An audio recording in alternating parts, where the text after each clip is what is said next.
Hello प्यारे बच्चों, कैसे हैं आप? सब बढ़िया। तो स्टार्ट करते हैं आज की क्लास। तो आज की क्लास में हम पढ़ने वाले हैं विद्युत प्रतिरोध के बारे में पढ़ने वाले हैं। जो लास्ट क्लास में हमने पढ़ा था वहाँ पे ओम के नियम के बारे में पढ़ा था, और आज पढ़ने वाले हैं विद्युत प्रतिरोध के बारे में कि ये प्रतिरोध होता क्या है। आप फर्स्ट टाइम में इस भौतिक राशि के बारे में पढ़ रहे हैं तो थोड़ा सा हम आपको इसके बारे में इसका फिजिकल मीन बताने वाले हैं कि फिजिकल मीन का मतलब क्या है, कि ये कैसे दिखता है, कैसे होता होगा और क्यों होता है। यहाँ पे देखिए, जब भी अपने पास में आप कोई एक चालक तार लेते हैं तो उस चालक तार के अंदर यहाँ पे अपने पास में मुक्त इलेक्ट्रॉन होते हैं। ठीक है, चालकों के अंदर मुक्त इलेक्ट्रॉन होते हैं। अब ये मुक्त इलेक्ट्रॉन जैसे चलना प्रारंभ करते हैं, जैसे ये चलना प्रारंभ करते हैं तो आपस में एक तो क्या हो जाती है, टक्कर हो जाती है, आपस में ये टकरा जाते हैं। पहली बात तो ये कि ये आपस में टकरा जाते हैं। उसकी वजह से क्या होता है कि पहले ये चल रहे होते हैं तो पहले तो उनके पास में गतिज ऊर्जा होती है, और जैसे ये रुकते हैं तो यहाँ पे हमारे पास में इनकी वेग है, जो उनका वेग है वो परिवर्तित हो जाता है, वेग परिवर्तित हो जाता है। ओके, अब ये जैसे ही कोलिजन हुआ, कोलिजन होने का मतलब क्या होना है, उनके जो चलने में बाधा उत्पन्न होना, चलने में बाधा उत्पन्न हो गई है। एक तो होती है कि मुक्त इलेक्ट्रॉनों के लिए बाधा उत्पन्न करते रहते हैं, एक तो ये हो गया। दूसरा, यहां पे ये जो मुक्त इलेक्ट्रॉन है वो आए कहां से हैं? किसी ना कहीं से परमाणु से ही तो आए। तो किसी ना किसी परमाणु से आए हैं, तो वो परमाणु तो वहीं पे है ना। तो वो परमाणु के अंदर ऐसा तो है नहीं कि सारे के सारे जितने भी उसके पास में इलेक्ट्रॉन थे वो सारे के सारे बाहर निकल गए और सबके सब मुक्त इलेक्ट्रॉन बन चुके हैं। ऐसा नहीं होता है।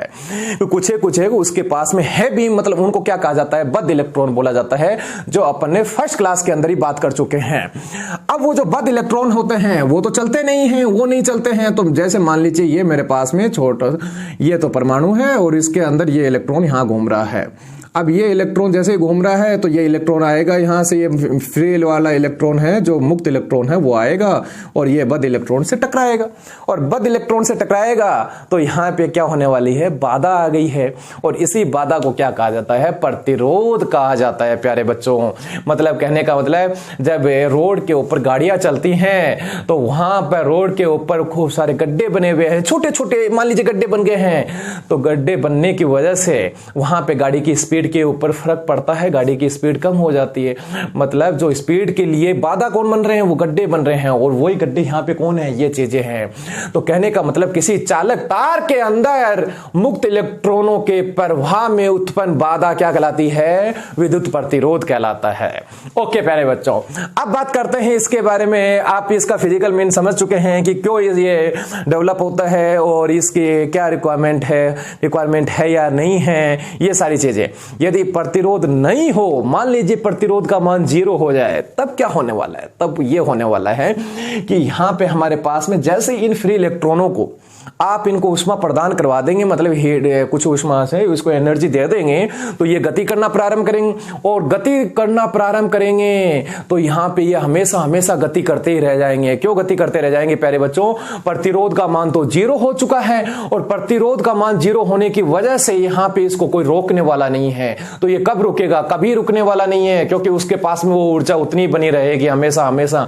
ऊर्जा का मान किसी भी वस्तु के पास में कब कम होता है, जब वह ऊर्जा त्यागती है। लेकिन ये त्यागेगा क्यों, क्योंकि यह तो किसी से न तो टकरा रहा है और ये कंटिन्यूस चलता रहेगा, एक समान वेग से हमेशा चलता रहेगा। और एक समान वेग से जब कोई वस्तु चलती है तो वहां पे न तो वहां पे बल लगता है और न ही कोई एनर्जी का आदान प्रदान होता है, वहां पे वो उसकी एनर्जी हमेशा नियत बनी रहती है। ओके प्यारे बच्चों, अब इसके बाद में बात करते हैं कि प्रतिरोध के बारे में आप फर्स्ट टाइम पढ़ रहे हैं तो ये कैसी क्वांटिटी होता है, मात्रा क्या होता है, विमा क्या होता है, ये सारी चीजें अपन देखने वाले हैं। तो आप सभी प्यारे बच्चे अच्छी तरह से जानते हैं, ओम के नियम से हमारे पास में एक समानुपाती नियतांक आया था, उसी को हम क्या कह देते हैं प्यारे बच्चों, वी समानुपाती क्या आया था, ओम का नियम आई, और यहाँ पे क्या आ गया था, आर आई आ गया था। ये आर ये क्या होता है, प्रतिरोध होता है, विद्युत प्रतिरोध होता है, और आर इज इक्वल टू कितना होता है, V अपॉन I होता है। कोई दिक्कत प्यारे बच्चों, एक तो हमारा सिंपल सा फॉर्मूला ये आ चुका है, वो आप बहुत ही अच्छी तरह से सभी लोग जानते हैं।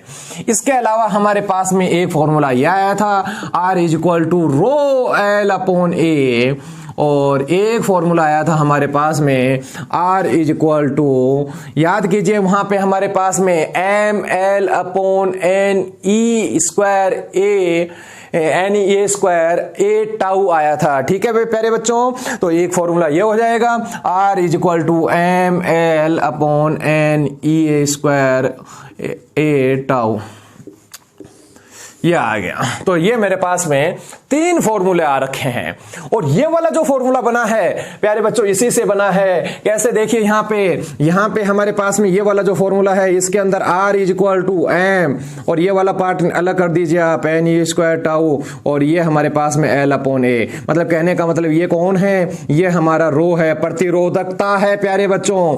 एक बात मैं आपको क्लियर कर दूं, प्रतिरोध और प्रतिरोधकता में क्या फर्क होता है। प्रतिरोधकता होती है कोई भी हमारा जो मटेरियल होता है उसके बारे में बात करते हैं कि हमारे पास मान लीजिए चांदी है तो चांदी की प्रतिरोधकता कितनी है। प्रतिरोधकता मतलब चांदी कितना अपोज कर सकती है विद्युत धारा का, कितना वहां पे जो आवेश प्रवाह होंगे उनका कितना विरोध कर सकती है, वो चांदी की प्रतिरोधकता होगी। तांबे की प्रतिरोधकता अलग होगी, कुछ अलग अलग पदार्थ की सभी की अलग अलग प्रतिरोधकता होगी। तो कहने का मतलब यह हुआ कि प्रतिरोधकता किसकी होती है, पदार्थ की होती है। और प्रतिरोध किसका होता है, प्रतिरोध भी पदार्थ का होता है लेकिन वो एक फिक्स पार्ट के लिए होता है कि हमारे पास में ये 2 अलग अलग चालक तार हैं, एक इतना है एक इतना है, तो इन सब का प्रतिरोध अलग अलग होगा। अब ध्यान से समझिए बात को, मान लीजिए दोनों ही चांदी के बने हुए हैं, दोनों ही चांदी के बने हुए हैं, तो दोनों चांदी के बने हुए हैं तो ये हमारे पास में ये वाला जो तार है इसका प्रतिरोध अलग होगा, इसका प्रतिरोध अलग होगा क्योंकि लंबाई दोनों की अलग अलग है और अनुप्रस्थ काट क्षेत्रफल अलग हुआ तो भी प्रतिरोध का मान अलग अलग होगा। लेकिन प्यारे बच्चों यहां पे ये दोनों चांदी के बने हुए हैं तो इनकी प्रतिरोधकता नहीं बदलने वाली है, प्रतिरोध बदल जाता है। कहने का मतलब सिंपल सा याद रखें कि प्रतिरोधकता किसकी होती है, पदार्थ की होती है, और प्रतिरोध किसका होता है, किसी नमूने का होता है, किसी एक पूरे हमारे पास में कोई भी जितना चालक तार है उसका होता है। कोई दिक्कत यहां तक? ओके। अब इसके बाद में फर्स्ट टाइम पढ़ रहे हैं तो R प्रतिरोध का सबसे पहले तो ये देखते हैं सिंबल क्या होता है, कैसे इसको डिनोट करते हैं, मतलब कैसे इसकी आकृति कुछ ऐसे बनाते हैं सर्किट के अंदर। ठीक है, ओके। और कैसी राशि होता है, अदिश राशि होता है। यहाँ पे सदिश राशि आवश्यकता नहीं है आपको, प्रतिरोध डायरेक्शन बतानी नहीं पड़ती है आपको यहाँ पे, और ये हमारे जो बीजगणितीय नियम है उनकी पालना करता है।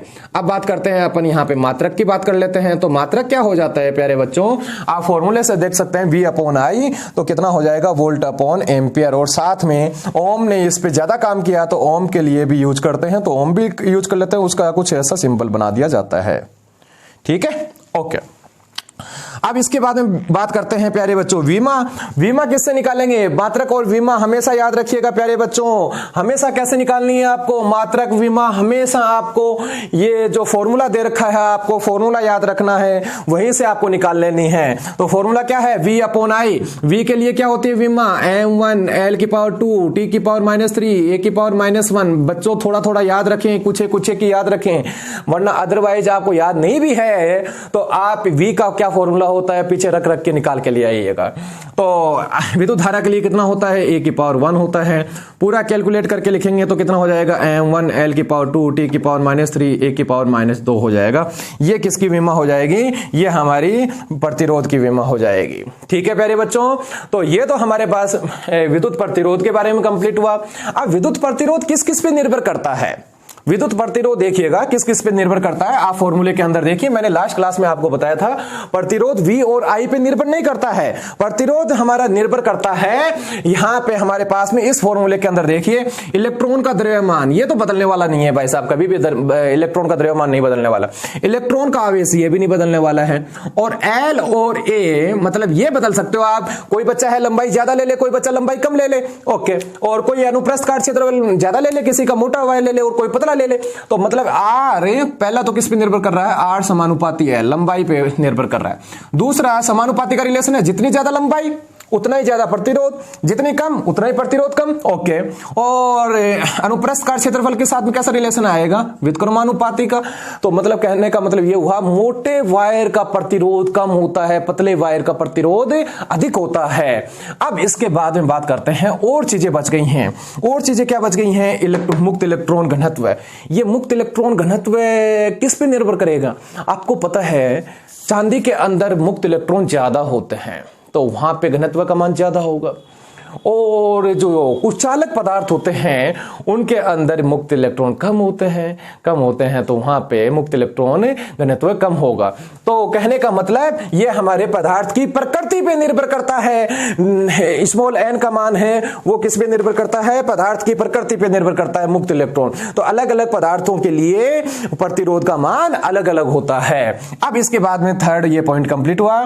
फोर्थ पॉइंट है तापमान पे भी निर्भर करता है। तापमान पे कैसे, तापमान आप बढ़ाएंगे प्यारे बच्चों, तापमान बढ़ाएंगे तो हमारे पास में जो मुक्त इलेक्ट्रॉन है उनका वेग बढ़ने वाला है, और जैसे वेग बढ़ेगा तो वो जल्दी जाके टकराएंगे, किसी भी हमारे पास में दूसरे इलेक्ट्रॉन से जाके जल्दी टकराएंगे, और जल्दी टकराने से वहां पे टाउ का मान क्या हो जाता है, विश्रांति काल का मान घट जाता है। और टाउ का मान घटते ही ध्यान से देखिएगा प्यारे बच्चों, टाउ नीचे की साइड में आ रहा है तो ये मान घटा तो आर का मान क्या हुआ, बढ़ा। तो तापमान बढ़ाने पर चालकों का प्रतिरोध बढ़ता है। कुछ चालकों की बात नहीं कर रहा हूं, नेक्स्ट क्लास के अंदर बात करेंगे कुछ चालकों के लिए, अर्धचालकों के लिए। तो चालकों के अंदर तापमान बढ़ाने पर प्रतिरोध का मान बढ़ जाता है।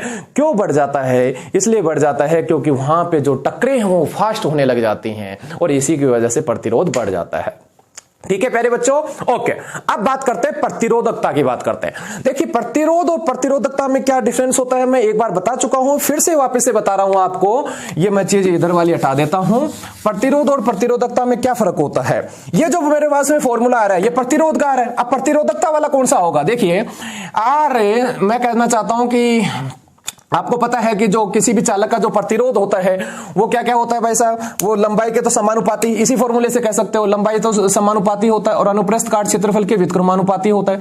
दोनों को आप साथ में करके लिखेंगे तो क्या आ जाएगा हमारे पास में, R = L/A आ जाएगा, राइट। और समानुपाती का चिन्ह हटाएंगे तो यहाँ पे एक नियंतांक आएगा, और वो नियंतांक क्या आता है हमारे पास में प्यारे बच्चों, R = ρL/A। ये जो रो होता है वो तो क्या होता है, प्रतिरोधकता। तो प्रतिरोध पढ़ चुके हैं, प्रतिरोधकता ये मतलब इसको तो R से व्यक्त करते हैं और इसको रो से व्यक्त करते हैं। कोई दिक्कत किसी को, ओके।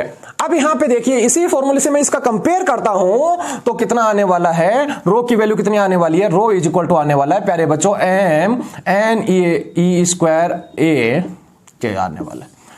अब देखिए मैंने अभी बात एक कही थी कि प्रतिरोध का मान है वो चालक की प्रकृति पे भी निर्भर करता है कि आपने चांदी का लिया है, किसका वायर लिया है, उस पे भी निर्भर करता है, और साथ ही साथ में लंबाई और अनुप्रस्थ काट क्षेत्रफल पे भी निर्भर करता है। लेकिन प्रतिरोधकता का मान है वो लंबाई और अनुप्रस्थ काट क्षेत्रफल पे निर्भर नहीं करता। आप देख भी सकते हैं इसके अंदर लंबाई अनुप्रस्थ काट क्षेत्रफल नहीं आ रखा है। यहां पे आप देखिए एम और इस ई का तो कोई चक्कर ही नहीं है, यहां पे ये तो वैल्यू कांस्टेंट रहने वाली है, ये तो सबके लिए सेम ही रहेगी। एन और ए सॉरी ये टाउ है यहां पे प्यारे बच्चों, एन और टाउ ये बदल सकते हैं। ये कब बदल सकते हैं, टाउ की वैल्यू तो कब बदलेगी, टेम्परेचर आप बढ़ाएं तो टाउ की वैल्यू कम हो ज्यादा हो सकती है, वो तो टेम्परेचर पे निर्भर करेगी। और एन है वो कब बदल सकता है कि जब आपने मान लीजिए चांदी का वायर लिया उसी की जगह आपने तांबे का वायर लगा दिया तो एन की वैल्यू बदल जाएगी, एन की वैल्यू बदल जाएगी प्यारे बच्चों। तो यहां पे हमारे पास में प्रतिरोधकता किस पे निर्भर कर रही है, ओनली एंड ओनली प्रतिरोधकता उस पदार्थ की प्रकृति पे निर्भर कर रही है। लेकिन जो प्रतिरोध होता है वो लंबाई, अनुप्रस्थ काट क्षेत्रफल और साथ में पदार्थ की प्रकृति तीनों पे निर्भर करता है। तो आप इनका मतलब समझ गए होंगे कि प्रतिरोध क्या होता है और प्रतिरोधकता में दोनों में क्या डिफरेंस होता है। इसके बाद में अपन नेक्स्ट देखते हैं चालकता के बारे में देखते हैं। तो यहां तक का किसी को कोई प्रॉब्लम हो तो देख लीजिएगा आप यहां पे, ओके। अब इसके बाद में थोड़ा सा आप यहाँ पे और भी अच्छा करके लिख सकते हैं। इसके अंदर मान लीजिए आपने L की वैल्यू 1 मीटर कर दी, A की वैल्यू आपने 1 मीटर स्क्वायर कर दी, तो R की = क्या हो जाएगा, रो। मतलब कहने का मतलब एकांक लंबाई व एकांक अनुप्रस्थ काट क्षेत्रफल के चालक तार का प्रतिरोध क्या होता है, प्रतिरोधकता के बराबर होता है, या प्रतिरोधकता उसके प्रतिरोध के बराबर ही होती है। ओके प्यारे बच्चों, अब बात करते हैं चालकता की, बात करते हैं। चालकता है वो क्या होती है, चालकता और प्रतिरोध का उल्टा होता है, प्रतिरोध का उल्टा चालकता होता है। चालकत्व बोल दो या चालकता बोल दो, इसको अपन रिप्रेजेंट करते हैं कैपिटल G से रिप्रेजेंट करते हैं। मतलब कैपिटल G का उल्टा को ये हमारे पास में जो प्रतिरोध होता है उसका उल्टा कौन हो जाएगा, आर हो जाएगा, सॉरी कैपिटल जी। तो यहाँ पे क्या लिखा जाएगा, उल्टा उल्टा लिखना है, व्युत्क्रमानुपाती नहीं लिखना है। तो हमारे पास में जो आर के जो फॉर्मूले आ रखे हैं वो जी के बनाओगे आप, तब क्या हो जाना है हमारे पास में, उल्टे बन जाएंगे। तो जी इज इक्वल टू क्या हो जाएगा हमारे पास में, ए अपॉन रो एल हो जाएगा। अब चालकता क्या होती है, चालकता का मतलब ये होता है जैसे प्रतिरोध होता है ना, प्रतिरोध क्या करता है, अपोज करता है। और चालकता क्या कहती है, चालकता कहती है कि भाई साहब आराम से जाइए, मतलब आपको ये बोला जाए कि इस पदार्थ की चालकता अच्छी है, अच्छी चालकता है, मतलब अच्छा चालकता अधिक है और प्रतिरोधकता कम है। इसका मतलब है कि यहाँ पे हमारे पास में इलेक्ट्रॉनों का अपोज करने वाले कम लोग हैं, इलेक्ट्रॉन का अपोज कम होगा। और यहाँ पे जो प्रतिरोधकता अधिक होती है, मतलब प्रतिरोध अधिक होता है, इसका मतलब है कि यहाँ पे हमारे पास में बाधा ज्यादा उत्पन्न हो रही है। ओके प्यारे बच्चों, और इसके साथ में ये वाला फॉर्मूला उल्टा करके लिख देंगे तो ये सारा पार्ट ऊपर आ जाएगा, ये नीचे आ जाएगा, वो हमारे पास में एक और फॉर्मूला बन जाएगा। अब साथ में विमा और मात्रकों के बारे में देख लेते हैं। वापस से सेम ही बात, अदिश राशि तो होता ही होता है, और साथ ही साथ में क्या हो जाता है, मात्रक क्या हो जाएगा, मात्रक भी उल्टा कर देंगे, एम्पियर अपॉन वोल्ट हो जाएगा। और ये ओम वाला है, इसको महो लिख दिया जाता है, क्योंकि ओम OHM लिखा, और इसको लिख दिया जाता है महो ऐसे लिख दिया जाता है। और ओम इनवर्स भी लिख सकते हो, क्योंकि नीचे जाएगा वो ऊपर आ जाएगा। इसके अलावा विमा है, यहाँ पे क्या हो जाएगा, बस प्लस वाली माइनस में, माइनस वाली प्लस में, इतना ही काम करना है आपको, ठीक है। ओके, अब लास्ट फाइनल है हमारा विशिष्ट चालकता। देखिए ये जो प्रतिरोधकता होती है, इसका नाम भी एक यही नाम होता है, विशिष्ट प्रतिरोध भी कह सकते हैं इसको आप, विशिष्ट प्रतिरोध भी कहा जा सकता है। ये एक दूसरे के उल्टे होते हैं, और ये वाले क्या थे, ये एक दूसरे के उल्टे थे। तो मतलब कहने का मतलब है विशिष्ट चालकता को अपन व्यक्त करते हैं सिग्मा से व्यक्त करते हैं। तो यहाँ पे क्या लिखा जाएगा, जैसे इसके लिए लिखा है वैसे यहाँ पे लिखा जाएगा sigma is equal to 1 upon row.